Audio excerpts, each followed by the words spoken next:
The United States have just done something crazy against the president of Ghana, His Excellency John Dramani Mahama, at the United Nations.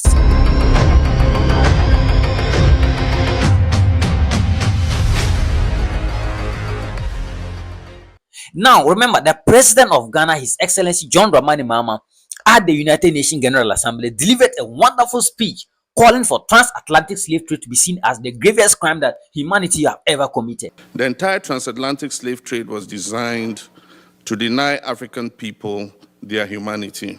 But after this, countries need to vote.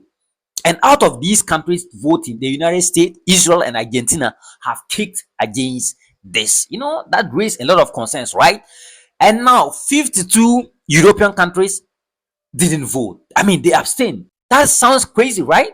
And 123 countries voted to support and back the president of Ghana. What does this mean? This actually means that the president of Ghana have gotten majority, 2/3 of the African Union votes to declare the draft of the resolution transatlantic slave trade to be seen as the gravest crime that humanity have ever committed. And therefore, they need to recognize that not only history, they need to pay for reparations, they need to, justice need to be served, and dignity need to be maintained. That's what the president of Ghana was calling for.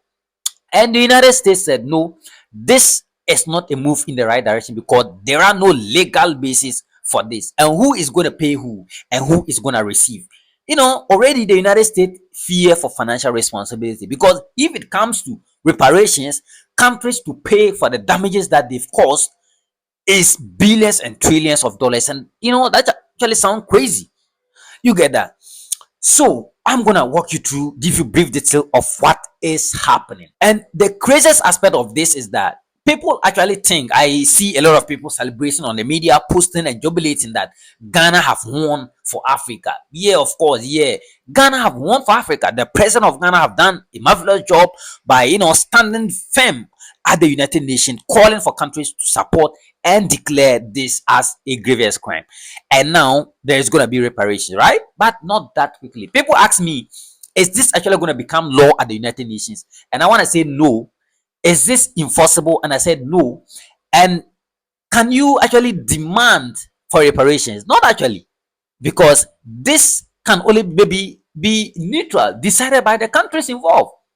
Because at the United Nations, they don't force countries to take decisions that they are not willing to. Yeah, of course. And let me tell you something. Ghana getting the majority of the vote, Africa, let me see, getting the majority of the vote to back the president of Ghana on his stance of transatlantic slave trade means that they agree that countries that actually were involved in slave trade should apologize. They agree that yes, they should recognize that our forefathers shed blood, they contributed a European growth, and therefore they need to recognize that, and they need to pay for reparation. They need to pay for the damages caused. Families were destroyed, and this involves big sum of money. You get that? So basically, these countries fear.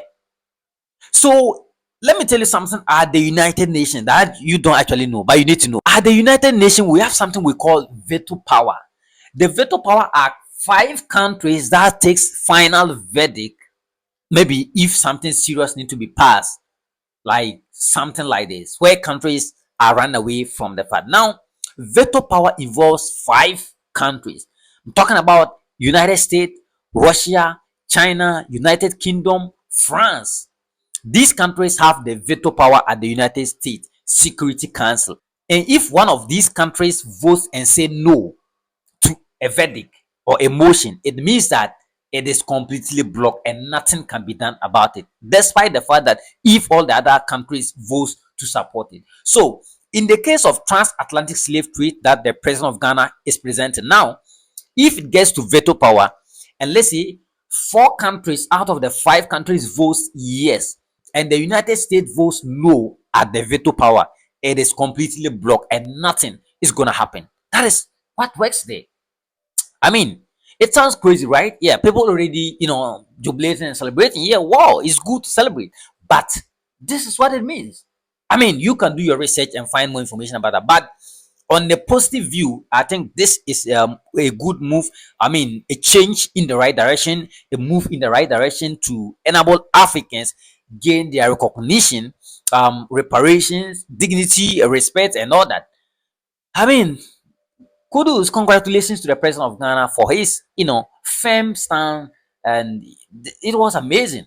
I basically listened to the speech of the president, and I was like, whoa, this was crazy, because I was like, yeah, this is what Africa actually need. Ladies and gentlemen, hit on the subscribe button. Let's talk in the next video.